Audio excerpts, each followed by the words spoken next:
This is a really weird, confusing, difficult, frustrating time for all of us. I think every one of us in the last few weeks has had our lives disrupted. We've had our schedules changed. I think we've read things that have maybe freaked us out. Some of us don't know how to cope with just the things that are going on, so we've chosen to be funny with it and make light of what's happening because we don't really know how to process it.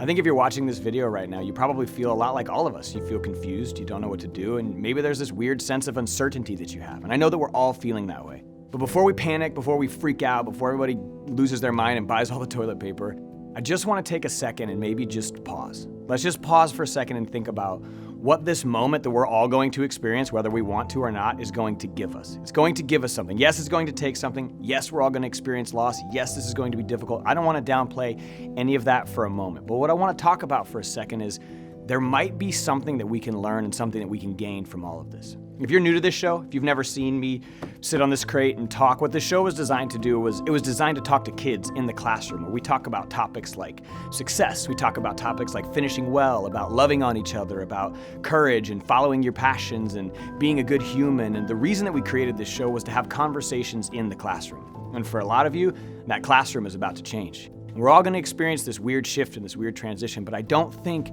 that we need to walk into this thing terrified. I don't think we need to walk into this thing scared. I don't think we need to walk into this thing looking at what we're gonna lose. But I just want us to take a moment and think for a second. In the midst of what we're losing, I think there's an opportunity for us to try and gain something different, to try and gain something new. I mean, all you parents out there, think about it. Think about how many nights you've scrambled your kid from one practice to the next. You've left something 10 minutes early to get to something 10 minutes late because your kids are flying from activity to activity, and all of a sudden, in a moment, now they're just gonna be at home. So maybe this is your chance to really have some of these conversations with your kids that you've always wanted to have. For you young people who are watching this, for you students, maybe this is a chance for you to get to know your siblings better, a chance for you to get to know your parents better. This is an opportunity for you to get to know yourself better. I really think that all of us have a chance to gain something from this, but I want us to be mindful. I want us to be mindful of all of the young people out there who are gonna experience things in ways that we can't fathom. There are around 4.5 million homeless young people in the United States of America. There are almost 30 million students who get food from school daily. That's where they eat during the week. And that's something that we all have to figure out how we're gonna solve. That's a problem that all of us need to find a solution to. I want you to take a moment and think about some of your classmates. Some of your classmates who maybe don't fit. Some of your classmates who maybe sit by themselves.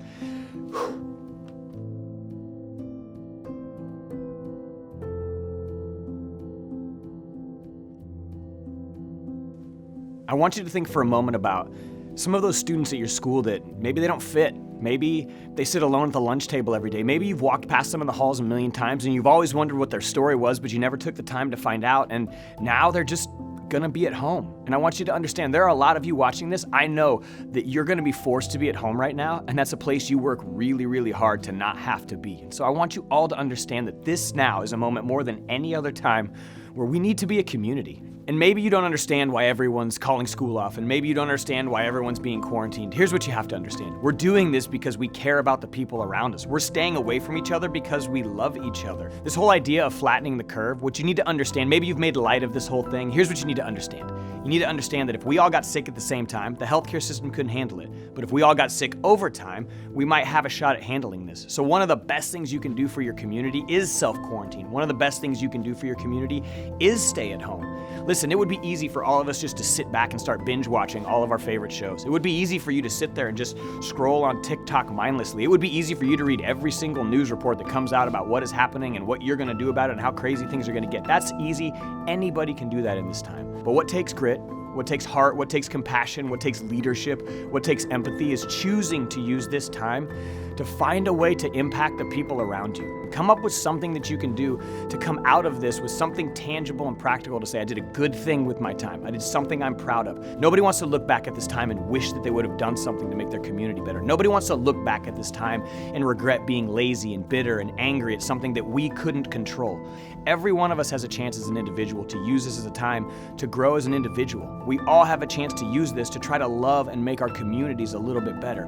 We as a nation have an opportunity to come together, put our differences aside for a moment, and just love on each other. And to all you adults out there watching this, think about what you say. Think about what you talk about in front of your kids. Think about the things that you do on your timelines as well, because everyone's paying attention to everyone now. We're all gonna be looking at the same things, paying attention to the same stories, doing the same kind of stuff. My challenge for us is this. Let's not stay rooted in negativity. Let's not stay rooted in bitterness. Let's not stay rooted in frustrations. Let's find a way to stay rooted in hope. Let's find a way to stay rooted in optimism. I think we all need to try to find a way to stay rooted in love.